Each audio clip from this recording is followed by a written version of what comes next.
So the other day, Michael Hendricks hit me up and he let me know that, hey, about this pollution absorption tree trick on Novice being not UPS efficient enough to be worth it, have you considered using the biter zoo instead? What the heck is a biter zoo? So, well, then of course he went to explain that a single biter spawner can absorb over 600 pollution per minute. Spitter bases are much less efficient, that's fine. So at the cost of spawning a couple biters per minute and some turrets lasering them down, the biters need to survive for a second or so, long enough to join an attack group, you get the idea. Okay, this caught my interest. I will explain why here. Welcome to my mega base. So the problem with pollution is that when you're researching at the speed that I'm currently researching at, so here at 4.4 million, and that's just ESPM, so it can be any value depending on your research productivity level. But really in practice, the science that I'm currently consuming is about 115,000 uncommon per minute, which is 230,000 common science per minute. So you need a lot of these wonderful pollution emitting biolabs. Now my setup is not ideal. I only have 14 or even 13 beacons surrounding a biolab.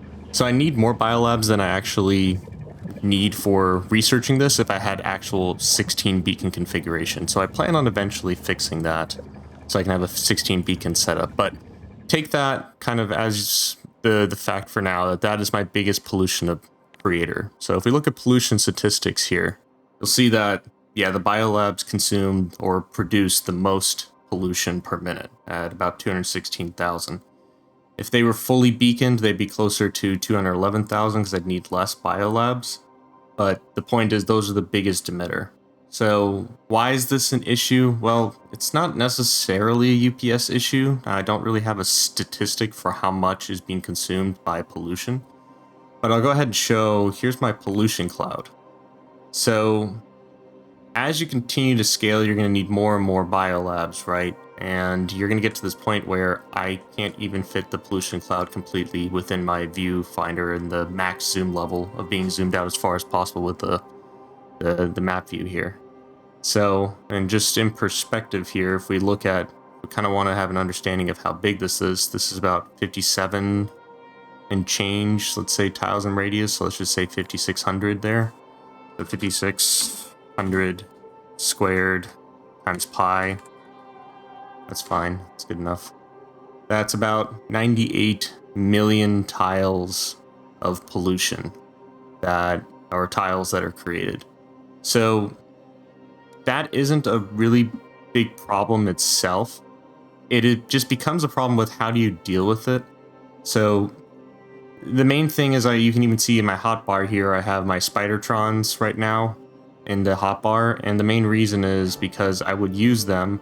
And I'll show here something I was doing actually a couple weeks ago, where I was actually just using them to go and kill all the biters that are around the perimeter. And you have to continue to do this as your pollution cloud actually winds up growing, and you have to constantly look at the unit statistics, and those green and red icons you're showing is the expansion groups so you can see where the units are, and so that you can eventually go and find all the nests that are out there. And when you have expansion turned on, they'll continue to expand and increasingly use more and more UPS for all the attack groups that are being sent. So that's one problem, is that is just such a painful experience as you're watching right now. Just going around, taking out all these biters, like, that is just such an annoying thing to do, and it's not really an automated solution. It's completely manual. So really, like, the most UPS optimized version, I'm going to say that right from the beginning, is you just turn pollution off. You're never going to have this problem and you never need to deal with it. So let's say we ignore that, as we can't turn off pollution. So the rest of this video is going to be, let's find a solution that we can do and that we can explore that's going to be able to handle the pollution cloud without turning it off and keeping the game completely vanilla. So if that's your goal and you don't want to ever touch the console, that would be, you have to now somehow deal with pollution. If you want to keep all your if you want to go for like 100% achievement run, then at some point you have to deal with pollution. And if you go into mega base and you still completely want to just keep all achievements on, then you're going to have to deal with pollution at some point. So the first one, and I'm going to cover this now, that I went into and tried was I tried to start using these tree farms that I had. Now, the setup that I have is not optimal because there was just a circuit that controlled turning all these on and off. And the reason I was turning on and off the agriculture towers themselves is because they consume UPS because they're constantly scanning all the different tiles here to check, do I need to go and plant a tree, harvest a tree, etc.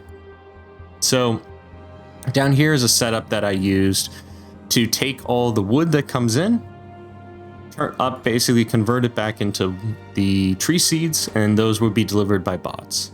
So ideally, this is already kind of a bad setup because it shouldn't be bot based, but I just tried it this way to see if it worked. And then I had a timer system here that would basically on a schedule turn them on until they had fully harvested their tree setup and planted everything, and then it would continue on. I was watching an overview of another mega baser named Konage, and he was talking about that there's a way that you can actually clock the agriculture towers, and he figured out a nice way to do that for Gleba for removing, or basically for harvesting, you know, the Yamako and etc., like the fruits that you're getting whenever you're harvesting them, and running them at a very fixed rate so you can guarantee how much of the items you're actually getting and can tightly control it. So that's an interesting option I still want to explore, and I'm going to do that actually in this video as one of the concepts I'm doing. Another really interesting concept that has been done to solve this is this concept of biter zoos that we just talked about a second ago. So we'll go into that here and the concepts that are there as well. And I also want to kind of explore a surprise third option that I'm interested in that we'll cover later in the video. So the idea with this video is let's go and put all those options head to head. Let's figure out which one is the most UPS optimal version, and I'm not going to focus as much on the UPS portion, but more of what's the most bang for your buck in terms of the overhead that you have to create, what's the easiest to control, and which one actually can have the biggest performance impact for the amount of tiles of pollution that gets generated versus how many items you have, etc. So I'm going to do a kind of overall analysis.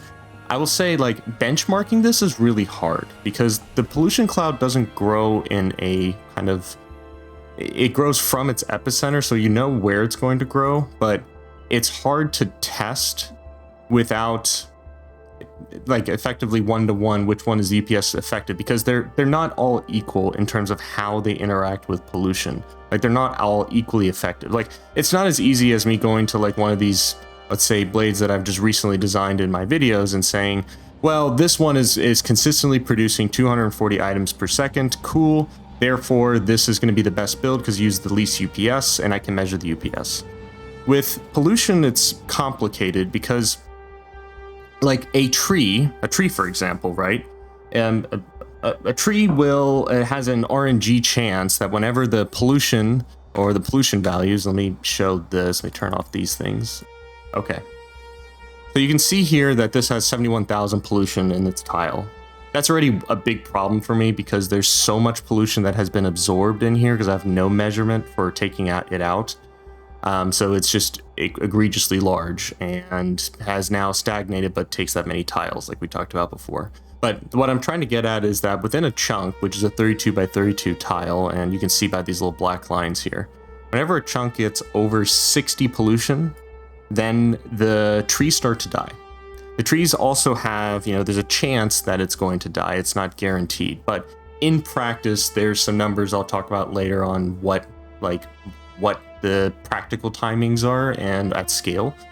So you can kind of guarantee how often it's going to happen. But when I set up this base here and my initial approach, I didn't take any of that in mind. I just spammed them everywhere.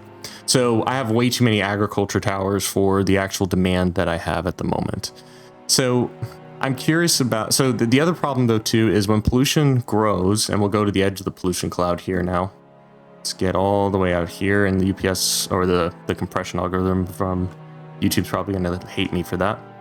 But you can see here the reason that nothing is growing anymore is because it's under 15 pollution within a tile here, or a chunk. So if it's over 15, then it will spread at a rate of 2% every 64 ticks into its neighboring chunk. So that means that it acts kind of like it is a cloud. It's slowly going to roll out, and it's not every second, it's every 64 ticks, so it's a little bit different in terms of math there. I didn't take that really into account when I did all the testing here, let me put it this way. I didn't do anything fancy like in my last video, like creating a calculator and all that. All I did with this is I said, okay, I know this is a limitation, and I know that trees, for example, they're going to guarantee pollution spread because they only start to die over 60, so any value over 60 starts to destroy them, and it increases the more pollution that's in there. So you can see all these trees are all dead here. So the more green they are, more likely, or the amount that means that if they're green, then they still have a chance to go down from a stage 2 to stage 1, and then finally fully dying at stage 0. So, and each time it's going to remove about 10 pollution from the environment. So there's some RNG to it. So let's talk through now some other new alternative options that we have, and in order to control pollution, and then let's just do some analysis of all of them. Let's transition to the first type of option that we have away from the tree farms that we just talked about. So the first option is this concept of a biter zoo. So this is something that Michael Hendricks figured out on his 1000x science run, in which he basically stated, hey, he has a problem that too much pollution is growing everywhere inside of his factory, and he can't leave Novice yet because the science takes forever to research. So he started to harvest or try to figure out how can he still allow these biter spawners to continue to consume pollution. Because the traditional method that is done when you are in like the early stages and you want to keep your hands clean achievement still to happen is you wind up placing, let's say, a spawner somewhere out in the world. So I'm going to do that by placing a captive biter spawner, which is a late game tech, just to show this. But so we place this here, and then a very common method that would be done is either using a wall or a pipe block. Earlier on, wall pipes are cheap, so compared to walls, so you wind up placing it like this. And then this guarantees that no biter is going to spawn in this region here. So if I increase this for a little bit and allow the captive biter spawner to die, then we can demonstrate this. So let me grab a laser, and it's going to take a little bit for this to run anyway. So now this has died, it turns back into a regular biter spawner, and you'll notice that no biters are currently getting created all around the center of this biter spawner here. The moment that I remove one of these pipes here, you're going to see that it's always going to now spawn in this little area here. I'll probably add a couple more lasers to make it easier to kill it.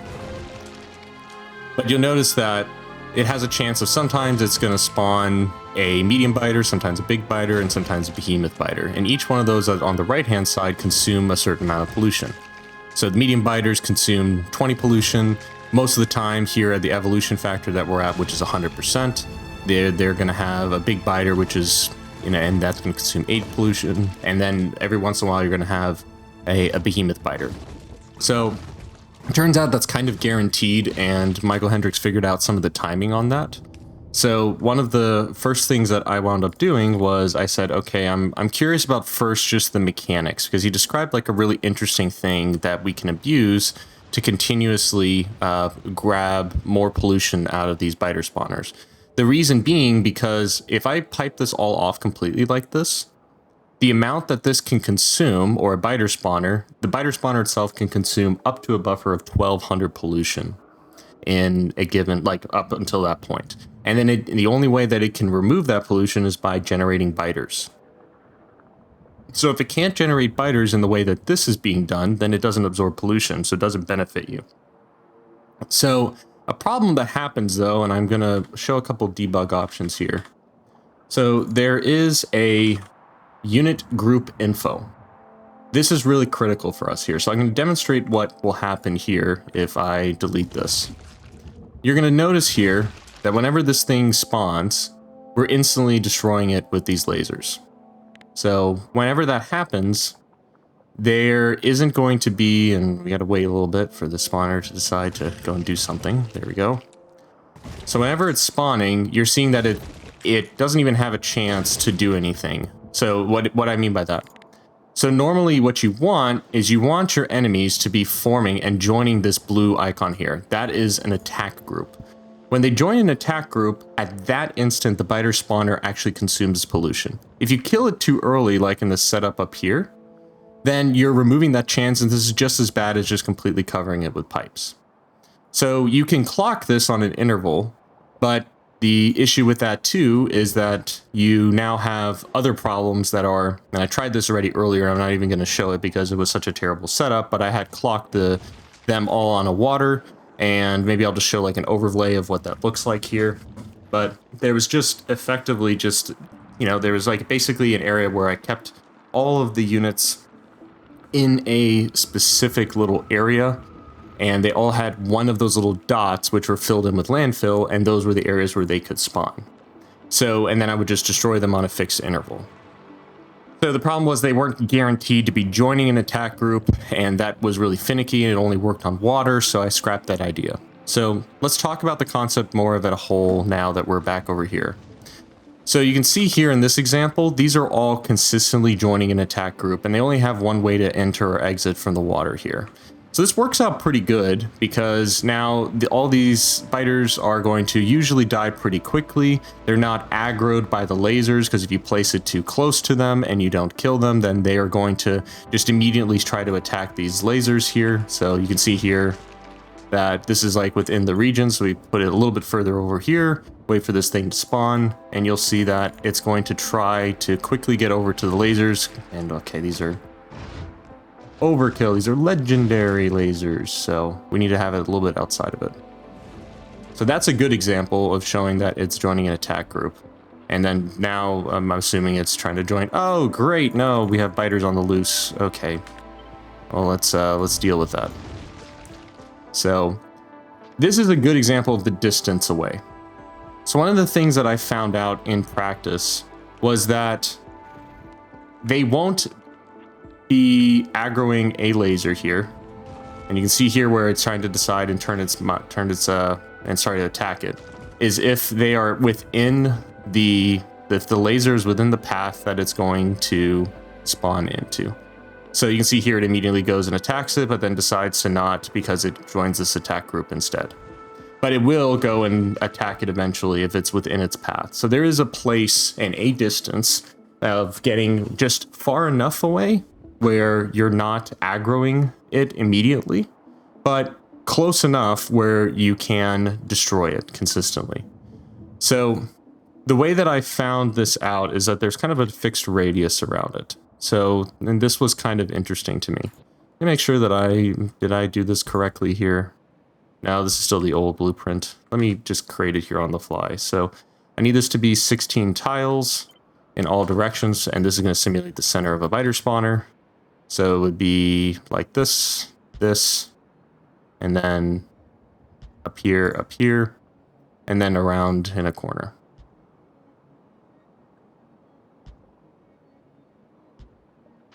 Okay, perfect.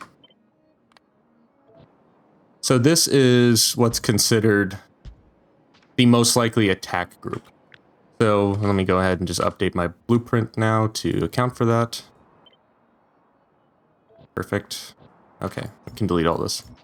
So when it forms an attack group, most of the time through practice, what I've realized is this is going to be the radius around it where that center of that circle is going to be. So really, the best way to design these is to take your laser here and place it just on the edge and form it so that it's all the way around kind of in a circle.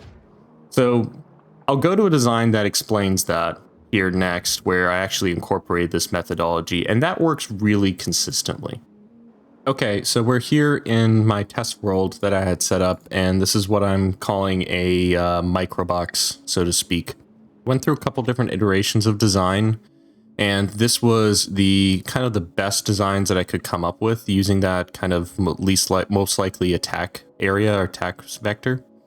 So, and that's what this design is. This is just in a slightly different chunk offset here. This is where it's centered on the chunk, and later on I wound up putting it so that it is around so there's only one biter spawner in each chunk to kind of more distribute it a little bit better. So in this scenario here, you can see that, and I will now go ahead and put the most likely attack group overlay on here. So we'll put this here,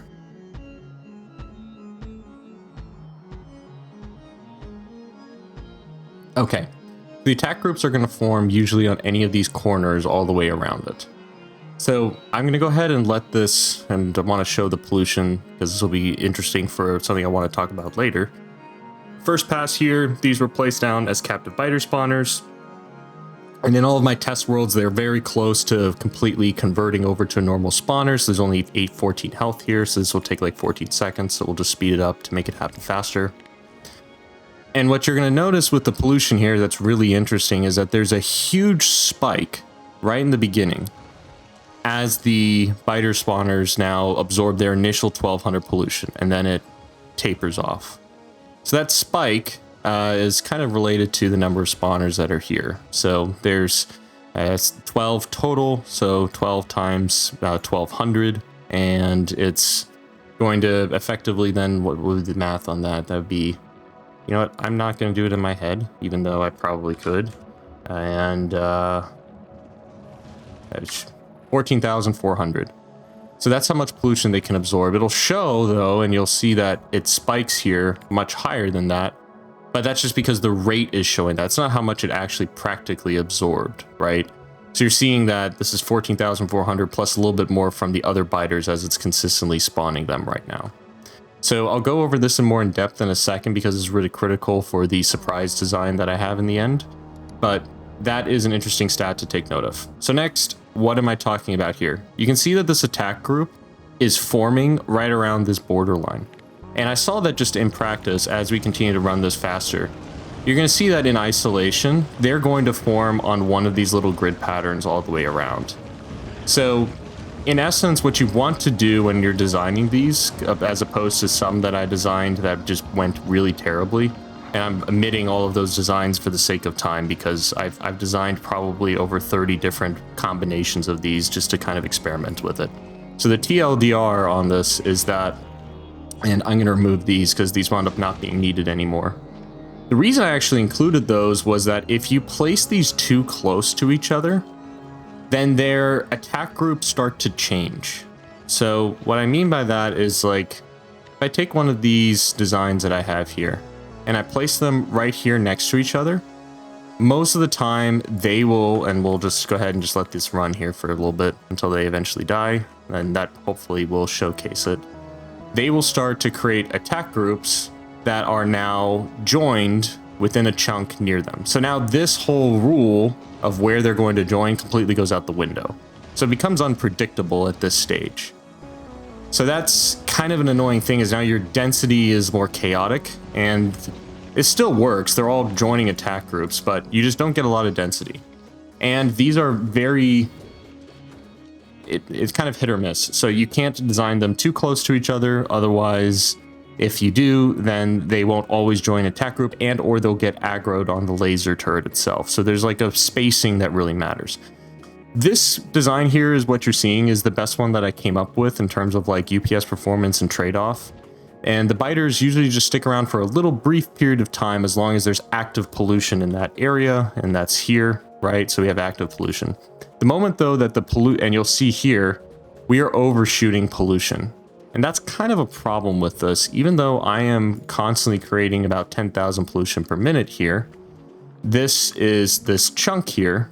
You can see there's 16,000 or 1,600 pollution over here, but there's 0 in here. And so you can kind of like, one of the things you can do is you can start to decide, okay, then I'll probably need less spawners in that area. And that's why you're seeing over here that I've designed it with just the 4. And that works a little bit better at kind of controlling the pollution, and you can choose how many spawners you have.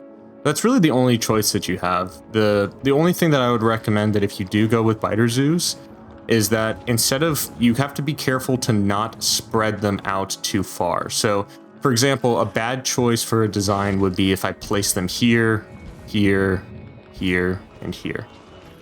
And the reason is when you do this, and I will go ahead and remove the other one that's over here. Let me do this with, and that's the other problem that's annoying with the captive biter spawners, is you have to destroy them with turrets. And even in the editor, there's not an easy way to destroy them, so testing them can be kind of painful. So I'll put these other biter spawners in here, and now if I do this and run this for a while, Let's see if they can simulate it. If I can't, I think I have a video that I've captured that shows the main problem where they'll all bunch up in the center eventually. And that's because the attack group can be now within the center of the biter spawners. But that is kind of a problem that you'll have, and you'll have to deal with if you don't space them so that they're not clustered in the center like this. Because then there is a chance for this most likely attack group that it will now be somewhere, and all these little lines are where the attack group can most of the time form. And once you've completely saturated this like this, now we have a region where the attack group can actually be right here. That becomes a problem because your lasers here, and that's actually why I added these Tesla turrets on the timer, was just to destroy anything that was actually in the middle. Because otherwise this is perfectly aligned so that it is going to consistently get, and it was, all right, it is over in this design, where it's aligned up so that it's going to always get into the most likely, it's not going to touch the most likely attack group, but then they can wander a little bit, get aggroed, and get attacked. So, but if they can all just bunch up forever, then you're going to have these large waves that are going to completely overwhelm your lasers that you have, and then you need more lasers than you currently actually have, and basically consume more UPS. So, very finicky to get the timing right, but this is the best design that I've come up with so far. So now that we've talked about this concept, I want to very specifically talk through an interesting phenomena that happens when you create these captive biter spawners for the very first time. So an interesting thing that can happen here, and I'll go ahead and clear all the pollution in this area, is I'm going to place this biter spawner down like this. Cool.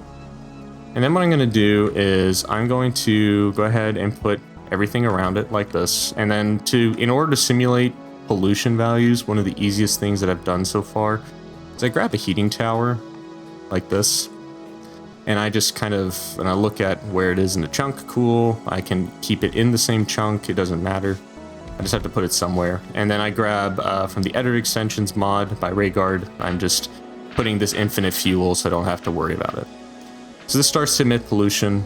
That's great. That's going to be here. Now emitting a constant 2,500. That's more than this can even take per minute. So I'm just going to wait for this to run. What I'm going to do is I'm going to slow this down until the point where it's about to spawn, and we'll grab the pollution value out so that we can look at it. You're seeing right now only tiles are absorbing it. So let's look at the health. So this is at 44, goes down once per second.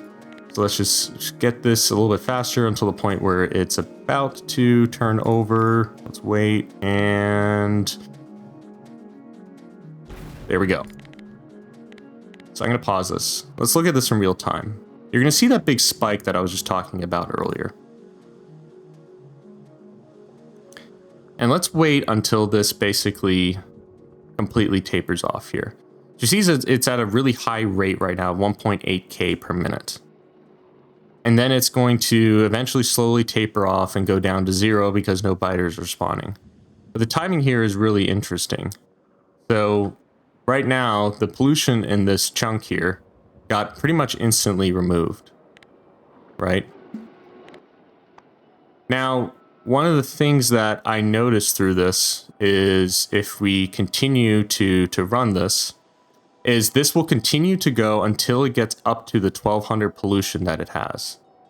And then it's going to basically go down to 0, and it will wait until it can spawn an actual biter. So let's pause here at this time so we can observe this graph. So how long did this take? Well, the current pollution that we were emitting is about 2.5K per minute, and this could absorb up to that amount, like up to 1.7K per minute. So it took a while for this to fully saturate the pollution that was in it, right? So if we're at 2.5K per minute, that should take, in theory, about 30 seconds, right? For it to get to its 1200 cap, which you're seeing down here. But it was a little bit less than that, and that's also okay for the purpose of this demonstration here. Now, in reality, when you have a mega base like I have, you're going to have a pollution output that's drastically higher than that. So one of the main sources of pollution is going to be, and I'll just grab my new lab setup that I am currently experimenting with just so that I can pretty easily explain it. And I will eventually create a video on this, so ignore this for now. And we'll go one tick forward.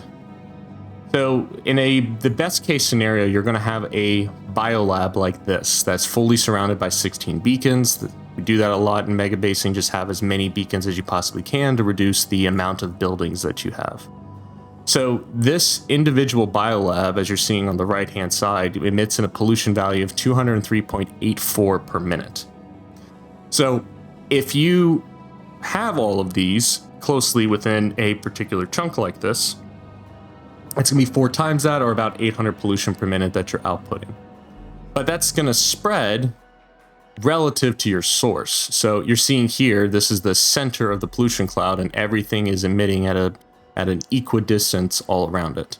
Or at about every single time this chunk here gets over 15, it's going to spill into the one to the right. And that amount starts to increase as you go up from that. So 2% of that. So in this case, this chunk only had, let's say at the time, 2% of that every 64 ticks was moving out into the zones around it. So even though we're creating 2,500 pollution per minute, 2% of that in all 4 directions is going away. So practically speaking, the time that it took for this pollution to get absorbed wasn't the discrete amount of 2.5K per minute. That's one of the reasons I'm saying this is so hard to test. So to really be able to get an idea of what is what's the fastest time a biter spawner can actually do it, we'd need a lot more of these heating towers here. And so I'm going to go and put these in here. And let's just add a lot more of these so that I can demonstrate this. All right, so we're back now and we're creating a lot more pollution all the way around it. I've done that by adding a whole bunch more of these heating towers, and now we're up to creating about 120,000 pollution per minute, just to completely saturate it and have it go really quickly. So what you're seeing now is we have a pollution value that's just skyrocketing in this particular area, much, much faster than normal. So what's the theoretical output that you could get within a single spike? So to demonstrate that, I'm just going to grab a capture bot rocket and I'm going to place that in here. So you can see that this is going to capture it. One thing that was interesting as I was testing this, there's 21 little bars in here, and you'll see that every single second, every 60 ticks, it goes up by 1. So that means that this capture bot rocket takes on average 21 seconds to actually capture this. But anyway, so keep that in mind for a second. One of the things that's kind of interesting about this is that the moment that it is captured, nothing happens in terms of pollution. So nothing is getting absorbed. But the moment that it goes and finally goes and turns back into a regular spawner, which will happen here momentarily, and there we go. Okay, sure, I accidentally put too much in the rocket turret, so it captured it. But apparently, fun fact, that doesn't matter at all. You can just capture it, and it's still considered a regular biter spawner for at least 21 seconds. So let's watch this and how fast it absorbs pollution. So now this is much higher. It's a 9,000 per minute, so that it can absorb. And wow, it got instantly to that 1200. So in about 12 seconds, this went and got to that full capacity marker. And it absorbed actually more, an overshot, than it actually needed. I think that's just a miscalculation from the game, but 1200 is what it actually should normally be able to consume. So that's actually really convenient because you're seeing here demonstration-wise that this is going to stop absorbing pollution now, but within a spike, based on the demand of how much pollution is around it, it can actually absorb some of it until eventually it gets captured. So what's really convenient about this is the timing is wonderful, because if you can kind of guess how much pollution you have, you can, up until the 21 second mark, you can be continuously captive, like capturing these biter spawners. And you can use this mechanic over and just put all these walls around it, over actually even using the units to come out at all.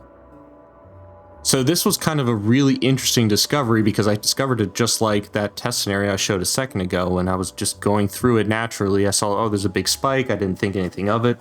And then I realized, okay, we can actually maybe use this mechanic in the late game, right?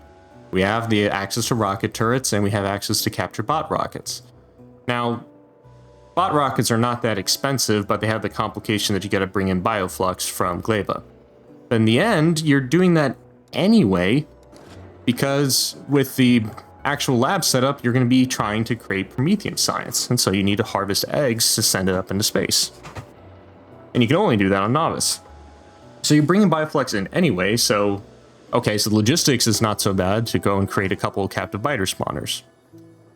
Well, it turns out then, practically, if this can consume 1200 pollution at its maximum, then what does that mean practically for us? So if we think about the math here, each one of these captive biter spawners have a base health of 350, unless they're a higher quality, but don't use that.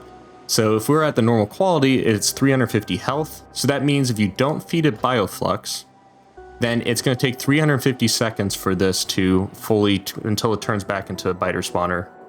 And then it takes 21 seconds for the rocket turret to capture it again. So that means like total time period for this is, 371 seconds for the full life cycle of this captive biter spawner. So that means that over the course of that time, that's 1200 pollution over 371 seconds, so that's 3.23 per second. Well, what is that per minute? Well, that's 194.07. That number is actually really convenient at its absolute max rate because, and again, just to show that science lab setup that I had, if I grab one of, not the full stack, let's just grab one of these. If we again, just to give you a reminder, this is at 203.84 per minute. Well, that is a deficit of only 7 pollution per minute that is being absorbed by a captive biter spawner then on average in a spike. So that actually makes the math really easy, because then for every single one of these biolabs is basically the equivalent of one of these captive biter spawners.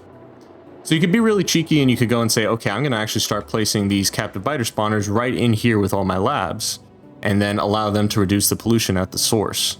That's probably your best bet. I'll just tell you, I didn't test this because I don't want to deal with having biters in here, but maybe that's a future video as we actually try it. But that would actually give you the fastest reaction time for these. So if you placed a whole bunch of these all along with your labs that you're tiling anyway, like this would be a really cool concept, because now you could place these all together and they can remove the pollution that's within that chunk on an interval. And you just have to recapture them. So I said, okay, I've got this cool concept and we already know about the biter zoos. So let's just go through all the final contenders that I have and the final lab scenario that I have to kind of show this. This is going to go a little bit more in depth because it's going to be a little bit complicated to explain how I'm going to guess the UPS benefits of each of these, but I got a treat for you, so stick around. We're going to get to that. All right, so what you're seeing here is my lab setup. This is the base setup where I had all the different designs placed in, so we'll go over those in a second. The main concept that I have here is this is effectively the exact same setup as my current labs that I have on Novice. The reason I've chosen this over creating a whole bunch of like virtual pollution setups was that this is practically useful for me. My curiosity is, well, I already know that the size of my pollution cloud over on Novice is, 5,000 tiles in width, or I think it was 5,600. So we know already that the pollution cloud over there is going to be 98 million tiles. So what I did was I said, okay, I'm going to create the worst case scenario. I'm going to ignore the tiles altogether, and I'm going to put the worst tile that I can possibly put on this surface here. And that is going to be this, just any form of desert, but specifically red desert. So any of these sands are also bad. But the point was, we have here the sand that's in here. This is all like only going to remove 0.92 pollution per minute, as opposed to water, or as opposed to, being the best, and then landfill being the worst. And so I wanted to still remove some of it because I don't want the pollution cloud to expand forever. But I was just saying, what's the worst case scenario? In my base, practically, it's going to be better than that because I have a lot of grass that's around it, which is great. But that is kind of the concept that I set up. So this is exact same setup here. The only difference is this is now using the new kind of lab setup that I'm experimenting with so that we can get to that 203.84 per minute. So it's relatively then simple for me to kind of do the math here. Because if I look at this, this has a total number of biolabs. I'll find it somewhere. It has 1,040 practically, even though it's rounding it here. So I said, okay, that's easy for me to look at because then that's 1,040 times 203.84, so that's 211,000, and that is the pollution that's here, right? So that's easy then, because then I can take any of the designs and kind of divide it by that number and base it off of the 1,040 labs that I need to deal with. However, so let's go through the different designs. Let's zoom back over here. So when I first got into the exploration of, let me start to get into like trying to capture biter spawners, I went with this setup. And this is, although I think personally very pretty, this is way overkill for, and you can't tile it out as much. So this has the ability, when I tested this and benchmarked it, this can remove 23,000 pollution per minute. So a setup like this is close to over 100,000. Well, that's not practically useful because like a setup like this, right? If I take this and tried to place it, I only can place it here, but really the pollution is going to grow in all directions. So I need to have a lot less biters and spread them out a lot more. So I said, okay, let me get away from this design. This doesn't make sense. So then I went to a smaller design that's here. So this design was pretty good, but it had a problem, which was that these biter spawners that were here even though I tiled it this way, the rocket turret itself had, both of these had access to both sides of this. And you're seeing this is immediately firing, and that was already an issue that's there. So I will connect this back in so that I can explicitly control this. One of the things that's really important is spreading out when they're absorbing pollution. So what you really wanted to do, and I controlled this with an external clock, and that was created, see if I can find it here. Not the quad box, not the chunks. Sure, yeah, this biter clock, that's what it was. So the number of biters in a chunk, let's say there's 1, 2, 3, 4, 5, 6, so 6, cool. And then I hooked this up like this, and I had an unlock button here. And I would control very explicitly how often it could put a capture bot rocket in. I made it so it only can insert one at a time. And then I just send this like weapon signal to go and do something. So let me delete this, and I'll show how this works now in practice. So all these are hooked up here, and this one's hooked up here, perfect. So we're gonna wait for all these to naturally just decay and die off. So that's the way that this setup works, is you have to wait until they all turn back into regular biter spawners. Then, because the math is already pre-computed from the blueprint that I created, then all you do is you unlock it, and you'll see them now their timing is going to be exactly firing at the same time. So the first ones always work because they're very close to the rocket turret, but then things get a little weird after that. So now these may or may not fire the next time that this runs, and this is going to take a little bit. So wait. So here, this is actually working out perfect, but you can see this one now chose this one as its next target. And then over time, the more of these that you added, the problem was that this turret could sometimes, like that, exactly, target this captive biter spawner. And that's not good, because now they're not evenly distributed. So that was already an issue. And also the annoying part was that there's always this alert icon that comes up whenever they run out of basically out of ammo. And that's really useful on spaceships, but like completely pointless for what I'm doing here. So a way that I got around that was I said, okay, this is kind of annoying. I don't have a good way to deal with that, but I was like, whatever, I'll just deal with it. I'll just leave it as is. Good thing is, I just decided I'm not going to deal with any of this stuff. I wound up having a new design completely that solved all those problems for me. So this is getting now into what I'm calling, and this is the surprise series of this whole thing, this is a new concept that I am coining the biter dome. So why is it called the biter dome? Well, if I zoom out, the electrical wires that are all connected in here kind of look like a dome. So this is a biter bot dome, or just a biter dome for short, and it works on with the captive biter spawner and will then grab everything.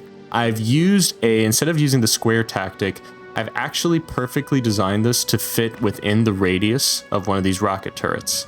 Now it's very explicit. No, there's no way for one of these designs to fit and overlap with the other one. So you're seeing here's multiples of these designs. All the rocket turrets have the ability, like this one cannot target the ones that are over here, and this one can only target within its radius. So that's why I've gone with, in this case, this more circular or this dome shape for this design. So now, what was nice about this is that as I got into this design, I said, okay, I'm going to use this concept for both the rocket turrets, but I'm also going to have that kind of same design philosophy for the biter zoos, like we talked about before. So this is my final design for biter zoos, and these are the two different ones that I'm using in the different test scenarios to surround the labs with. And so these are all going to be aligned within a chunk, and you can see here that these are consistently joining attack groups. So this one works out pretty good. So let me go now into the biter dome and how it all works. So I took this concept and I said, this is pretty good, but as I'll show in some of the tests in a second, these overconsumed pollution. And really, they again make the problem that these do not taper off pollution in chunks over time as you go further and further away from the source. Sometimes they'll have too many, sometimes too much. So I have a solution for that, but let me first talk through how this whole thing works here. So when you set this up, you connect all these up together like this. So you tile them all in, and you can see right now there's a little display panel saying it's locked out until it gets an unlock signal. So the easiest way to do that is you just grab a constant combinator like this, place it anywhere, and connect it to any of the big electric power poles. Then you just provide it with an unlock symbol like this. And then the moment you do that, all these rocket turrets are going to fire off that are all connected within this grid here. So this one fired, this one fired. And you're going to notice that as I run this, these are all going to perfectly capture all of the items in their area because they're perfectly clocked for that ratio. What's the clocking ratio? Well, it's relatively straightforward. You take the entirety of that 351 second life cycle and you divide it by the number of captured, what are these called? The captive biter spawners that are in there. So this is, let me just count this real quick. This is 1, 2, 3, 4, 5, 6, 7, 8, 9, 10, 11, 12.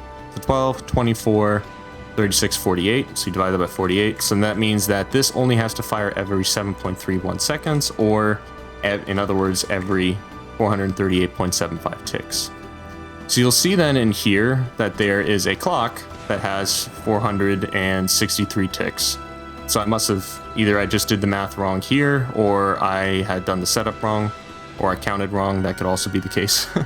But the point was, like, that was the setup that I had to basically to fire this and distribute it all the way across there. So then that just counts up and counts to that number. And you can see here just the numbers that you have to think about in terms of like the decay rate and the seconds to capture and the total time. And then that's how often it would actually insert basically a capture bot rocket. So then what I did was, okay, this annoying alert signal is really annoying. I don't want to continue to use it like this. So what I did was I said, okay, once they've all been naturally captured here, and we'll wait until that all happens. Now they've been naturally are all in a state of different decay. So an easy thing we could do is we can place a ghost signal, which means basically, hey, just go and automatically fire. That gives this inserter free reign. But you'll notice that this is completely fine because all of these are distributed in terms of their decay rate now because of the initial clock. So what that means is now this annoying alert signal will go away completely, except for the setups that are in this world right now that don't have that, which is still like over here. So ignore those, because that's the finals design that I'll talk about.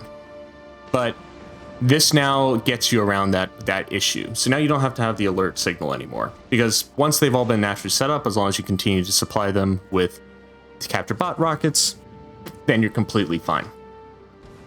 So one of the things as I started testing it was this was too effective at removing pollution. And that's why is that a problem? Well, it's not, but for UPS concerns, you don't want to have too much of something because there is UPS draw from these capture bot rockets flying. There's particle effects right now as this is rendering its different animations, those kinds of things.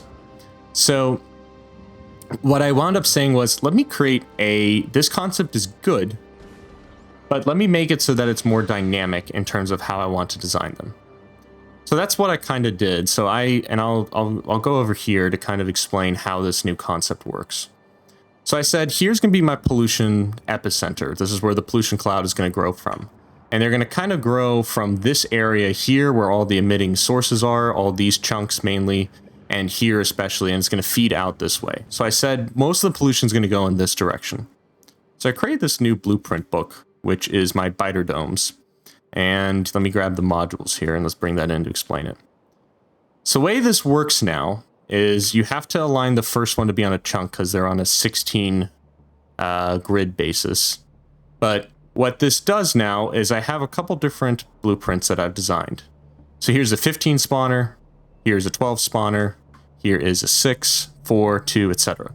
So the way this worked was I said, okay, when I'm close to the center of my pollution cloud, I want the big boys here. So let's grab a 15. I can rotate it, place another 15. You got to press Control Shift to hold it down and place it. Okay, so now I've got my initial template here. Then I can go and taper this off. I can go step down to a 12, rotate this, and then Control Shift, place it. They all keep their tiles and wall shape, but the convenient part about captive biter spawners is that you can't, like, even if you force place something with Control Shift, it doesn't actually allow you to place anything on top of the captive biter spawners. The only way to get rid of them is with artillery. So I'm abusing that tactic to make this blueprint work. Then I can go and I say, okay, I've got 12 here. And then I could go further back and I'd say, okay, maybe I want 12. I can experiment with it, whatever it is. Let me go ahead and start off with maybe 6 here, 6 here, and then let me taper down and I'll go to 4. And then I can finally get down to, let's say, just 2, 2, and that's probably good enough. So now we have a design that is now tapering down to kind of model the pollution cloud itself. So now, okay, what you would say is, all right, well, you're missing the critical part here, Abuc. You don't have the rocket turret. Well, that's very intentional. So I have a control clock module that pre-computes the clock value for you. So you place this in here, and then you just simply count how many of these are in this area. So this is 6, 6, 4, 4, so we're looking at 10, 10, so 20. So I just say 20, and done. So now this is perfectly clocked in here, so to only basically run every 1,113 ticks. And let's double check if I did the math here correctly. So 371 times 60 divided by 20, 1,113 ticks. So that's how often this capture bot rocket is going to get a new item. Cool. So then I go to the next one and I say, all right, what's this configuration? Well, that's 15, 15, 12, and 12. And it just, if you want to, you can also just multiply them in here. So 15 plus 15 plus 12. Let's do that correctly, plus 12. And now this one's set up for you and it's ready to go. But it doesn't start yet because we haven't hooked up the unlock signal that I just showed a second ago. Then we go down here. Well, this one's simple. It's just 4. Great. So now all we got to do is just wait for all of these to decay, and we wait. In practice, probably if you're playing this in a non-editor world, one of the things that I would probably say that you'd want to do is either put a Tesla turret or put a laser turret in here as the bots are delivering all of these biter spawners in here, because there's a chance that they will spawn something if, you know, your production rate is really slow on biter spawners. So having just like a single legendary one will cover everything in here, and you can place as many as you want in this little area just to give you some backup as you're waiting, and then just delete them afterwards. So now that this is done, this is now in a setup where it's all ready to go. It's primed. We just got to make sure that we have capture bot rockets, and we don't here. So let's go ahead and just make sure that we connect this back to the main network here. So there, something just, well, something just happened. That's incorrect. I must have an unlock. Oh, right. This is connected to, well, that's actually fine. That's fine that it just immediately turned on the moment I brought some of these over here. The reason is because I already have a setup where I have an unlock signal sent in. So Yeah, so you would normally want to, and I think I have that because I've already been, these are the other 2 tests that I created for this, and there's my little unlock signal, and all of this is all connected in one giant grid all the way going back. So that makes sense why that happened immediately. So this one is now on a timer. You're seeing that this one is slower, and this one's just waiting right now because its overall time is not quite ready to fire. And so you'll see that now this will evenly distribute this. And that's critical for this design, that you're not you're not creating them too quickly.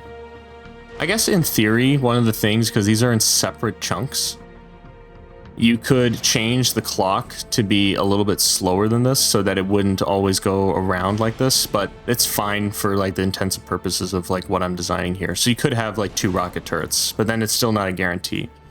So I'm just saying, like, okay, within this chunk region, it's going to slowly go around in a circle like this. So then what you can do is, after all these are set up now, and they're all slowly, all these little modules that you've built, and they're all like consuming it, you can then finally go back to where I have this signal over here, and all of these have been running for a while. This one's a lot more active, as you can see, because there's so many more in this area.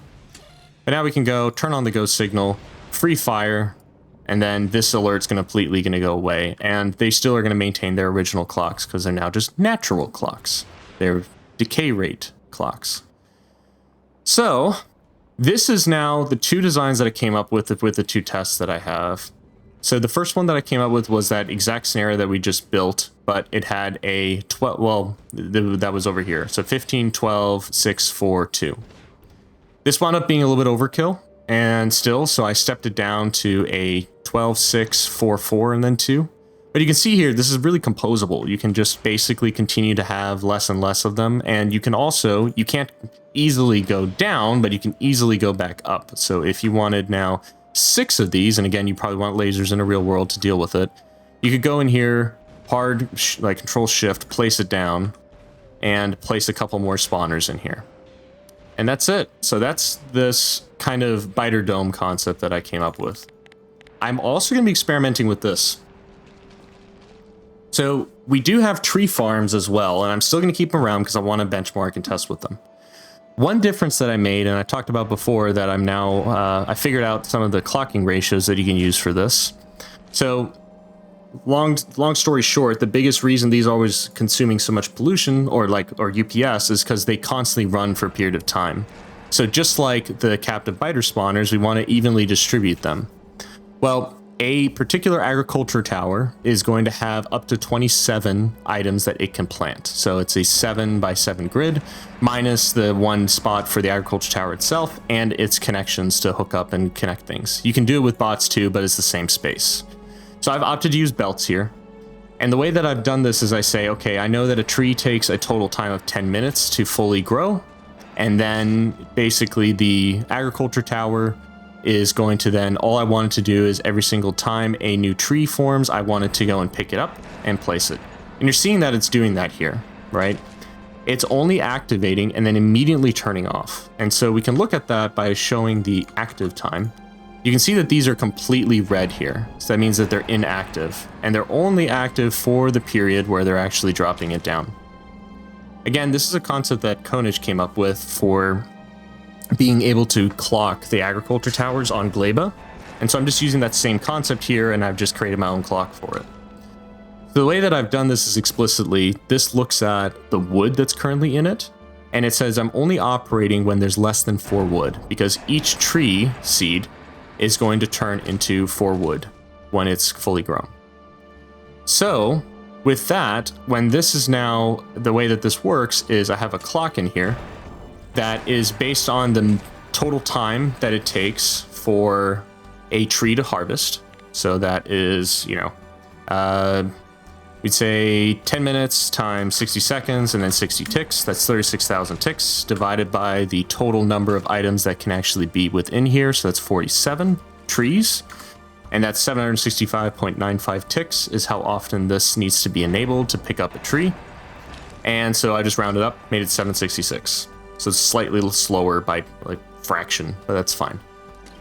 So that now is going to issue this clock, and this inserter only is active whenever the clock is less than 12. 12 was chosen due to a previous video on like inserter clocking that I've done where I tested that it takes 12 total ticks for the inserter to pick something up. But that is how long then these are considered to be active. And then once it gets to the point where it has all 16 items in it, it'll go and drop it, but it's still inactive, doesn't use any UPS when it's in this state. So now this is really nice because now we have a really easy ability for me to go and say, okay, I want to discretely control how often the agriculture towers are picking up trees. And the reason you want to do that is because just like the biter dome concept that I just talked about, as you get further away from the pollution epicenter, you don't need to be picking them up every single time they get to 100%. Because you can now, they will be more and more green, as you're kind of seeing here, as you're further and further away from the pollution cloud. So in theory, like the best way to do this is take this clock and place it directly within the actual agriculture tower itself and have each one clocked, and then you would normalize the distribution all the way across to model your pollution cloud perfectly.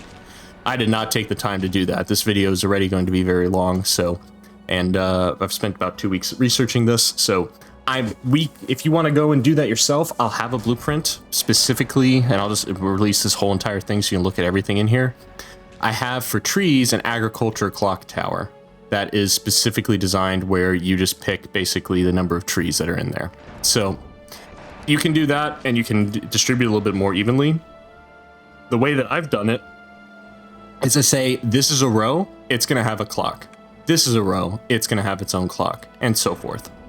So let's talk about that design first. Let's talk about trees. All right, so we're here now in my first setup. I've surrounded the labs here completely with 3 rows of trees. And let's go ahead and just look at the pollution cloud. So you're seeing here, this is completely capped out, and you're noticing these markers. What I'm going to do is I'm going to have like a final comparison where I'm going to basically just calculate an ellipse and look at the total tiles that are in that. And then I will take a full UPS number. So if I run the game at, you know, some arbitrarily large value, you'll see like I'll take the total UPS number here on the top.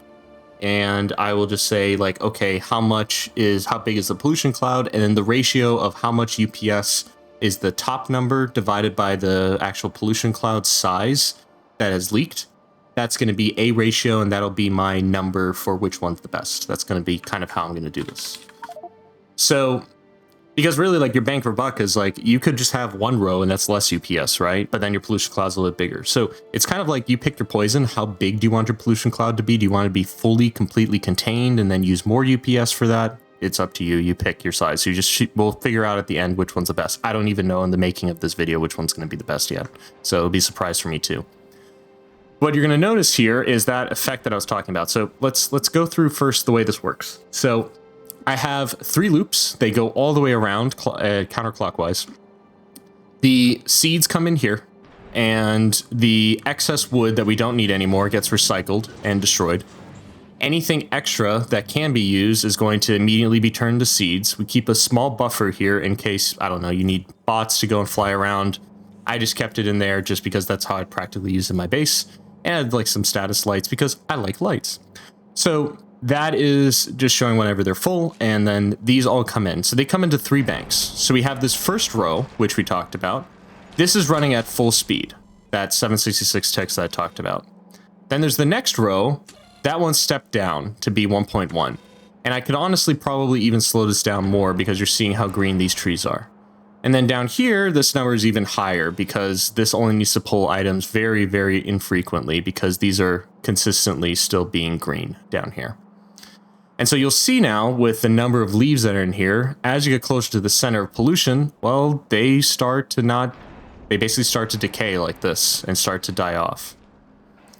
So, and you can see here, this is like the middle is much more sparse. And you can see that this actually models the pollution cloud really well in just the trees themselves. So anyway, so what this does is this goes around in a full loop, and I've just made it a counterclockwise loop like this. All the tree farms go around, and you'll see that they all turn on and off based on their row clock that's there. So this actually uses a lot less pollution than my very initial setup, or not pollution. This consumes more pollution than my original first setup and is less UPS intensive. So just from like looking at like raw numbers that I was noticing with particle effects being low. But it's so cool to see this like even distribution of the trees dying, and they again have a chance to do it. So this row, really probably what would be the best for this is having individual clocks, or a clock for the first column that's within this chunk region, the second one, and the second one. So this design could be definitely refined, but this is good enough for what I'm doing right now, just to show the UPS costs of this. So all that wood comes back, and I'm using belt weaving here, specifically just for the like how close this is for tileability.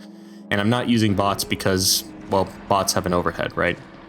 So this all comes back in here and then gets then fed in really simply. And then all the seeds go back and it forms an endless loop. This will run endlessly and you never need to deal with any complications of logistics. So this is by far the easiest option to set up. So I have some blueprints that I've set up here for, and that is the tree blueprint. There's one with the initial clock, and then you can just tile these infinitely like this. So that's how these work. And then you just need to figure out the corner pieces yourself. I've just figured them out myself and just made them ad hoc whenever I made them. So your mileage may vary in terms of the corners. But this is how I'm controlling it right now. And honestly, this is doing a really good job.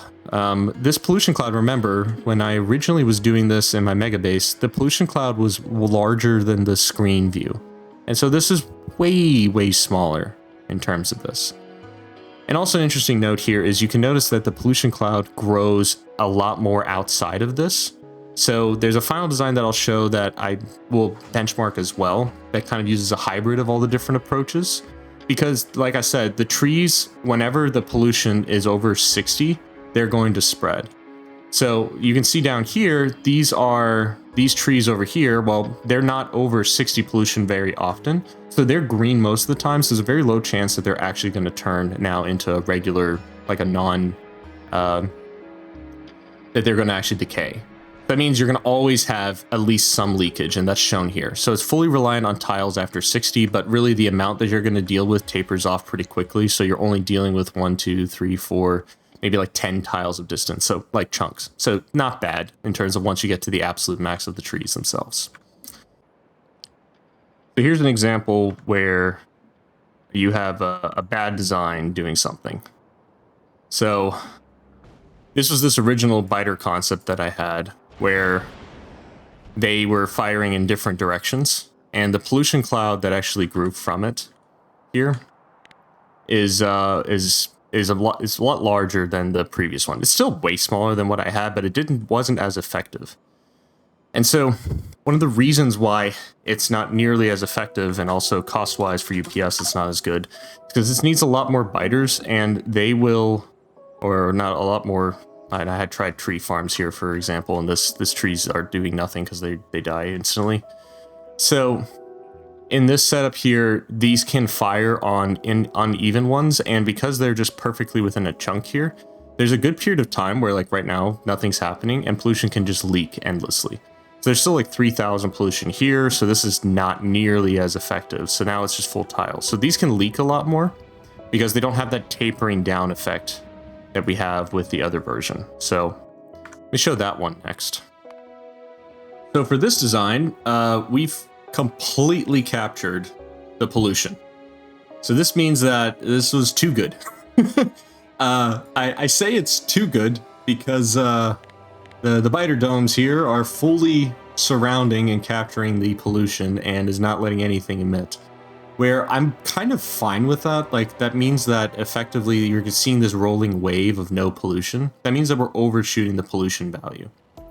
We don't want that because we'd like to ultimately reduce it. So definitely a better choice should be made over 15 in the front, because you can see these like ticking on and off here in the corners. There's no pollution at all. We're getting all the way down to 0. And these biter, like basically these captive biter spawners only have a small amount that they have to take. And that's an issue because if I look at here, so look at the time usage here. So you can notice that the update time, all of those individual spawners act as an assembly machine. There's not a single assembly machine in this setup, but, and I need to show the entity time usage, but there are over 3,000 assembly machines in here, and they're taking right now 0.5 millisecond of update time. So that's not a good thing right now because that's pretty high for this particular setup. So like ideally it's like, okay, great. Yeah, this is fully encapsulating the pollution cloud, and that's kind of a crazy thing to have, but we're overshooting it. And you can see that where this like shoots up to 300,000 pollution, destroys everything, and then tapers back down. So it's unstable. So ideally you'd want like a better setup that is a little bit more encapsulated, or like rather tapers down further. And this is trading off like compaction for UPS. So you could probably just distribute this more, have them running less often, and allow a little bit of leakage out here, and you'd be fine. So that is the first option that I tried with this grid approach that worked a lot better at capturing it. And actually this was consuming about the same UPS, just looking at the raw number at the top when I was running at 64 speed as the other design, but now it was fully encapsulating it. So already way better using the gradient approach. So let's see, what was the next design that I went with? So the next design that I came up with was now using 12 in the front and tapering it off. So now you're seeing that the pollution cloud is actually growing outward, but still it's not exactly ideal because we still are overshooting the pollution values down here. It is, I mean, I will say this is pretty mesmerizing to look at. I'd love to have this as a rug, personally, just to kind of showcase. This is so beautiful with all the blues and the reds and everything is aligning. Like this is probably going to look amazing in an actual real base. But this is kind of where we are absorbing the pollution now because we've stepped it down and we're using now just 12 here. So this is now going to encapsulate the pollution, but it's now spreading a little bit, but still a tiny fraction of what it was before. So this is already an improvement because we're not overshooting anymore, at least in the very front line, but we are now in the back line. But that also makes sense. It's going to happen as we're going to have discrete kind of jumps of pollution because they're all clocked to the same clock itself. So, and they're all going to turn on and turn off and distribute based on their rocket parts. So let me just for the sake of just looking at it a little more in depth, let's zoom out here and let me go back into the editor so we can go check that out. So that's what these look like now here. They are showing their like capturing signal indefinitely. I need to turn that off once I go into free shooting mode. But they basically now there's this tapering out, and also that impacts their pollution. So this one only has, you know, at any given time, like maybe 15, 16 pollution that it needs to absorb. And then this can consistently do that. Whereas, so it doesn't need this number that we had in here. So it makes sense why like a full 15 was overkill and was also not doing as good of a job at like releasing the distribution effect of it. So that is already the better one, and I'm going to include this one. This is, and the way that I've called all these is like it's the numbers, so 15, 6, you know, and then 4, 4, 2, etc. So that's how I'm naming them, and I'll have a screenshot with all the results that you can see in my GitHub at the end, and I'll show it also in the video, but that's kind of it. So next, let's go look at the next design. So this is the first time that we're getting now back into the biter zoos. So this was this hex pattern that I had, and let's go into the editor and zoom in so we can go look at it all here. So this completely encapsulated the pollution. So this was again overkill. So you're seeing here, these biter farms are killing in a absorbent amount of units. So in the time that I've run this for simulated, 10 hours or so, like we've killed, 670,000, 500,000, over 1 million of these biters in about 10 hours. So about 100,000 an hour. So that's what this looks like, the complete carnage here. And this is going through and removing them all here. So you can see kind of like as you get further away from the pollution cloud, these guys are kind of just mindlessly doing nothing. And that's more exaggerated out here. So I included this Tesla turret to just target them occasionally and remove them. Because like one of the things that would happen is like these are still considered active by the game, even if they're not moving around. So this was just a catch-all to just destroy them occasionally, and it's a very slow timer, just would occasionally go out and remove them. So that was the biter farm setup that I had, and this was, again, just like the biter domes, this was overkill. This did too much in terms of handling the pollution, allowed for no leakage. So I stepped it down, and I went from, instead of let me do this 4 design concept, let me step it down to the 12 design. So I'll do that here. I'll show that here next. This was the second iteration where I created the biter zoos, but only having the 4 in the corner, so a lot more minimal setup. This was already more performant in terms of UPS because we just had a lot less biters that we were creating, but like the pollution that they were absorbing, it takes a lot longer for them to get to the point where they're fully absorbing the pollution. And then the remainder had to be filled in with tiles. So at the maximum you're seeing here, the pollution cloud is already smaller, but there's a lot more leakage that can come out at any point in time. So that's kind of the diminishing return. Like the biter zoos are good, but because of how the distance that I have to place them apart from each other in terms of their chunks, that was kind of a downside to them in order to consistently get them to join an attack group. So I guess in theory, I could have a design that places one more in here and I could tile a little bit better, but it's already just kind of like the concept was, let me design something that was easy for me here. I don't think that it would make a whole bunch of sense for me to go, and I guess I could place it here, but then the lasers have to go somewhere. I think the reason I didn't do it was that they weren't consistently joining an attack group, and they would just quickly rush into lasers because they were too close. So again, this like spacing was really critical. So that was an issue that I had with it. So that being said, this is already a pretty good solution here, and this has a lot less overhead. Now, with biters, the problem is that, okay, the unit time is really low, and that's good. But where you're going to start running into some issues is the enemy spawners, and those are also not taking a whole bunch of UPS. But the particle update time for the actual biters running around starts to get up there in terms of usage. So you're seeing that the entity update time is here close to almost like 2 milliseconds. So it's not as ideal as I was kind of hoping. So, interestingly enough, I think something else is going on here that I can't quite put my finger on, because if I'm looking at the entity total time here, this is like only 3 milliseconds. But if I look at the actual entity update time, that's like 1.3 milliseconds. So something is happening that the entities are not counting when we're using the biters. And I don't think this unit number is accurate, or maybe there's a planning time that's being used somewhere that I'm not aware of, like pathing.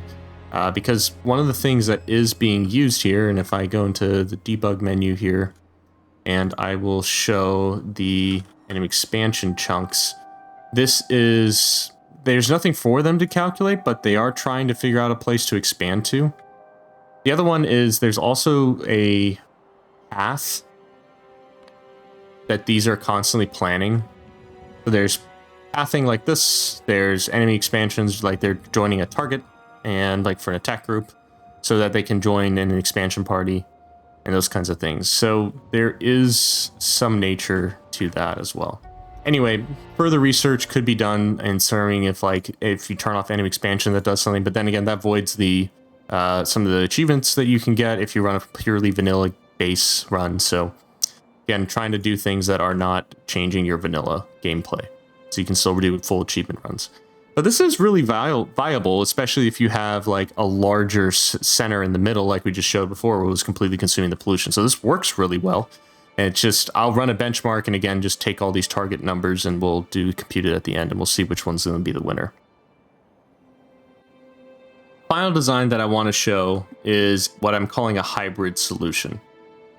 So you're seeing here, this is a very small chunk and it's actually really evenly distributed around. It doesn't have those large juxtapositions that would come out from the side because there wasn't enough tapered out here. And the way that I've done this, so this alternate design that I've created here, is this uses both tree farms and uses a wall of biters. So it's still the biter dome concept, but just a wall. And so this is also tapered off very specifically to be from like the center where the pollution cloud is going to naturally traverse. I have larger walls kind of basically impacting where the pollution cloud is going to grow in this direction. And then I have a larger spawn there. And then it slowly tapers off as you get further and you have less and less slabs. So I did that because to avoid the large spike that would come out in this direction. And that actually has reduced it by quite a bit. And so, and also just personally, I think this looks cool too, just this design. So, and that's done a really good job because this takes the biters that take in that full initial spike, and then the tree farms have to do a lot less work. So I've been able to then effectively reduce the clocks on how often these are running. And actually, for the point of this, let me go ahead and reduce this even further, because I'm realizing that this is still all green, so this could be even more, like the effect could be even better. So then you can keep stepping that down, but these trees are not dying out here at all, really. And that's because if we look at, let me turn off expansion and turn on pollution value. This isn't getting above 60 out here. So really, these are they're basically removing altogether the pollution completely, and it's only ever so slowly dying whenever they're out. It's over 60. So this is just the amount of pollution you're going to have. The only area is, again, just kind of this middle area where the trees are actually dying more often. So you could make the argument that, like, again, just clocking them individually and having them run a little bit more often in the areas where you notice a little bit more pollution, and kind of slowly over time timing it a little bit better, slowly reducing your pollution would be the ultimate best thing. And then you could just remove all the extra towers that you no longer need. So that could be refined to get it even better, but I'm not going to go further with this. I think this is good enough to get like a baseline test for it. So with that, I think that covers all the different designs that I've come up with so far. So I'm going to go run my benchmark, and we'll see the results at the end now. Before we get into the actual benchmarks, I wanted to give a special shout out to Flory Schaffenscheid. They go by Blousy on my Discord. We've been talking in there a little bit about this new utility that he created called Belt, which you're seeing right now on the screen being displayed. I've used it now in my benchmarking, and man, it's wonderful. It is already automating a lot of the stuff that I do on a general basis. So it incorporates the overall averages for all the CSV results that I normally wind up showing. But what it also does is it automatically puts things in a markdown format, which is so convenient for me for creating these final like documents that I'm going through and I'm explaining now. So what is this document? Well, in most of my videos, I go through and create a final conclusions, and then I upload these to my GitHub repo, which I'll always have linked in the video description. So if you want a TLDR and you want just an overview of all these concepts like tree farms, some of the stats, some of the things that I've computed that are a little bit more detailed than maybe what I've gone into the video, you can always read this and follow back on it, and don't feel like you have to rewatch the entire video to do that. So it goes through biter zoos, and before I actually wind up releasing it, I'm going to eventually do the biter dome concept, and I'll write up a doc about that. So to-do items for me before I release it, but that doesn't block us from or stop us from talking about the actual results. So with that, let's go into the results. So I'm going to have on the left-hand side just an easy way for me to show the individual maps so we can have a reference for it, and then I'm going to talk about the actual charts and everything here on the right. So the first thing, and let me zoom in a little bit to make this easier for us to read. So the first thing that we're going to talk through is the results in terms of what are these lab base values. So there's a lab base, and that is this setup here with just the labs themselves, but then there's no actual surrounding, there's not going to be a surrounded area that's controlling pollution. It's just allowing it to spread indefinitely. The other one is a one where pollution has been turned off, and then I've taken the average UPS that was taken for all those runs. There's 5 runs each, 10,000 ticks that were run for each of them, and then I've measured then the average UPS, min, max, and all those nice values. So when I'm looking at these now, let's talk about the execution time. So that's what was the effective UPS and what was the amount of time in increase in milliseconds over our baseline execution time for our lab base file that we had. So what that is looking at here is, okay, if you look at this, the value would be, we got a tree pollution farm, and that had 0.3078 milliseconds increase over our baseline. So that means that's kind of giving us an idea of how much UPS extra are they consuming. So looking through that, then the chart here would kind of show the number that is smaller is better.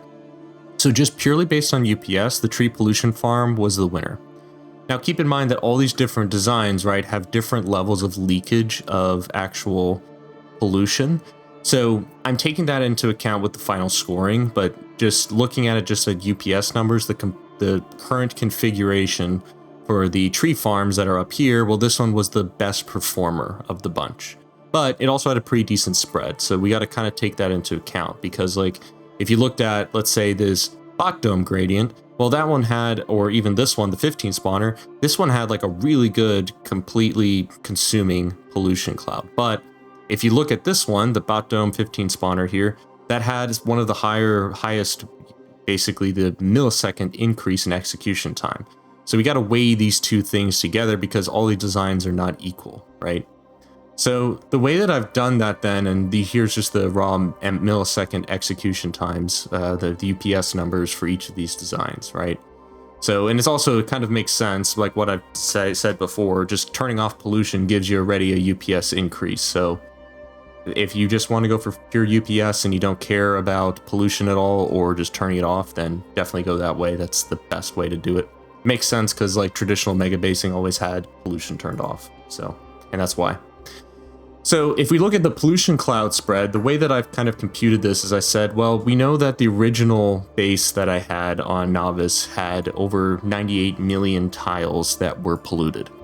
So I just said, okay, if I take my current polluted tiles, and I've done that by all these nice little yellow markers here, I've calculated an ellipse, or basically just the area of an ellipse, to kind of give me kind of a guess of how big this size is. And so then I've kind of computed, okay, what's the rough estimate on how many tiles there are? It's not a perfect number, but it's close enough. So then what this does is this is telling us that actually every single one of these methods have reduced my overall polluted area by over 90%. So that's a huge reduction factor in terms of how much pollution has actually spread. So all of these methods are in a lot of ways overkill for what they need to do. These would keep them well within the walls of my current base. So this is kind of, so if I actually was deploying any of these methods in my actual base, I wouldn't use any of these. I would probably use a hybrid, or even probably right now, just based on the numbers that I'm looking at, I probably use a tree pollution farm, but I'd have maybe only like one row, or even better, I would wind up having the individual clocked tree farms, or individually clocked agriculture towers, and spreading them out strategically. That is probably what I actually wind up doing if I deployed this in my base. So looking at that, just the overall, the way that I've done a weighted scoring is I said, okay, I'm going to go and take the score that is going to be computed by taking the pollution area percent reduction, so these values that we saw here, and then I'm going to take that and I'm going to divide it by the execution time increase percentage. So that way, if you wind up completely reducing the pollution, like in this setup, but you have a much higher execution time, that will reduce your score. But if you have, in other words, a higher execution time, but your spread factor is too high, well, that would also reduce your score. So looking at that, these are the numbers that I've created, and I've calculated all these different variables, and then finally a score. I've just multiplied it by 10 to make the number easier for us to just read. The score means nothing, it's just a relativistic score, right? It's not percentage, it's not a number, it's just a number. So there's this weighted score that I've decided to create here. Kind of goes and outlines the things in a way that kind of makes sense and would be expected, right?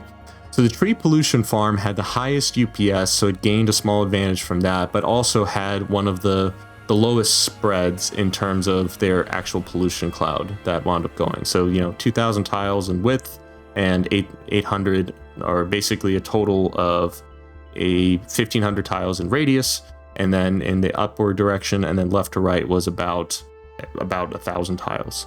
So compared to 5,000, 6,000 tiles before that I had, like almost 7,000 tiles, that's way better.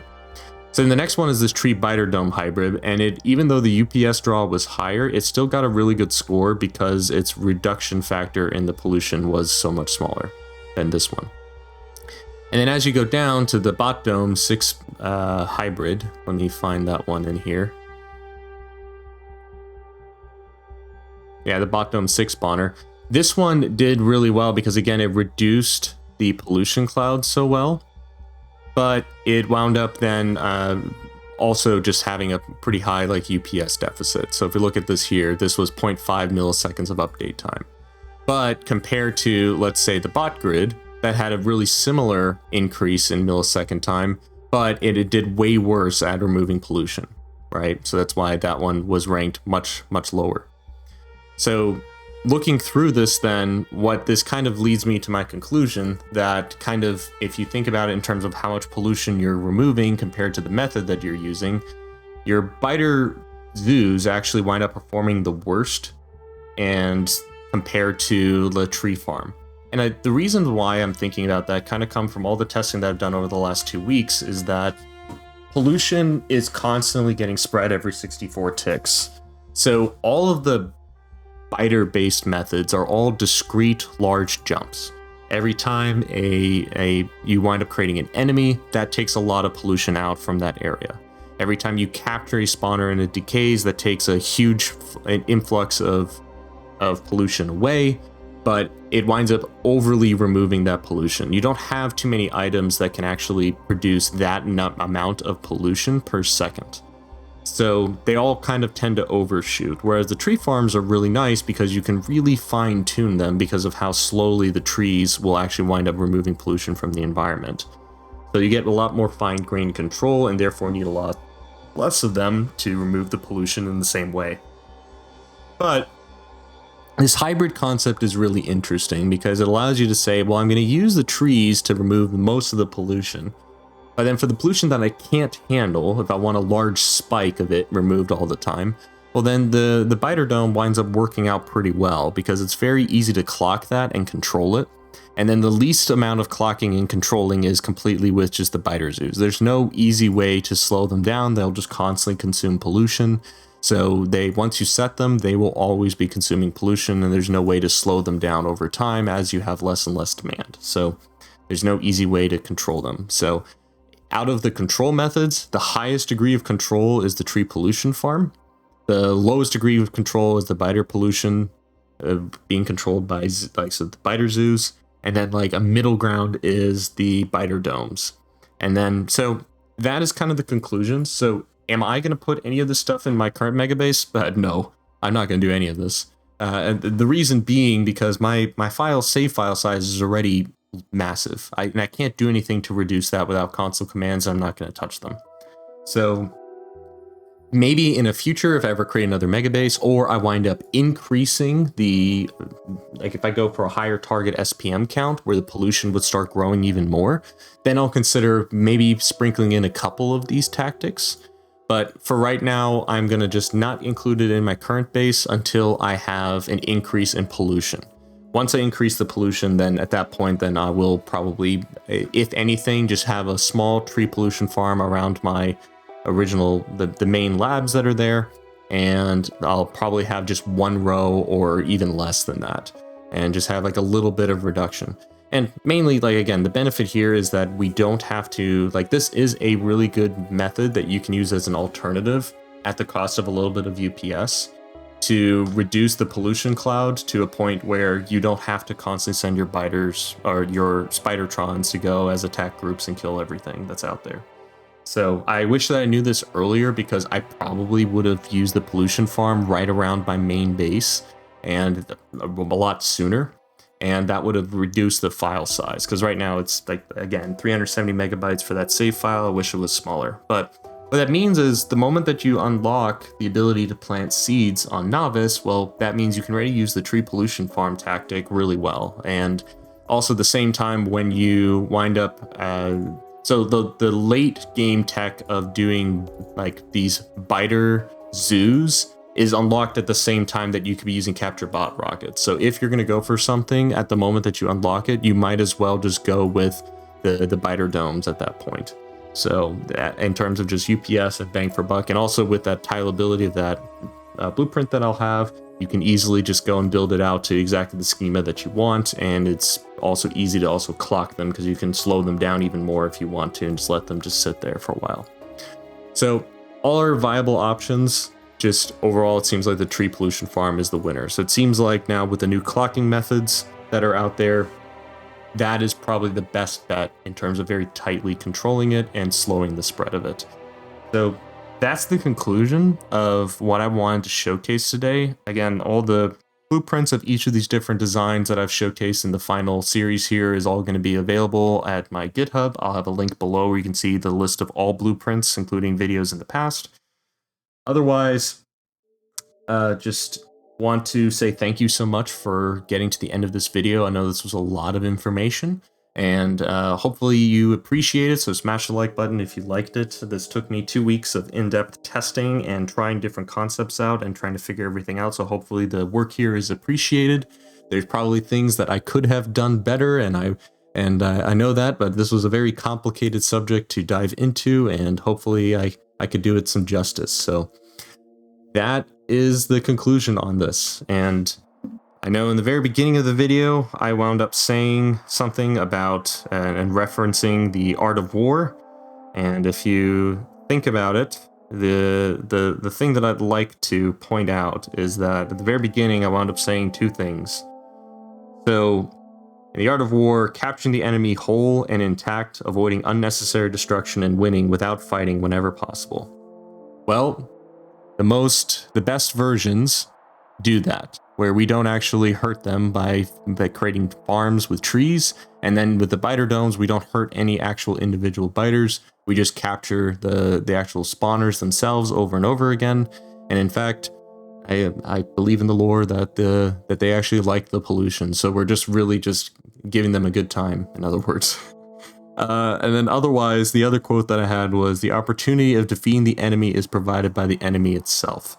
And so the biter dome concept was something that came through my experiments with the enemy, and so it has revealed itself, and now we have a solution that works without harming the biters at all. So that's kind of just to tie us back to the beginning of the video. That's where it all came from, and why I included those at the beginning, even though I didn't know the results here at the end. I was just mainly hoping that we had a biter-free solution that didn't require actually harming them. So that being said, that's it for this video. Thank you so much for watching and all your attention. My name is abucnasty, and I'll see you in the next video.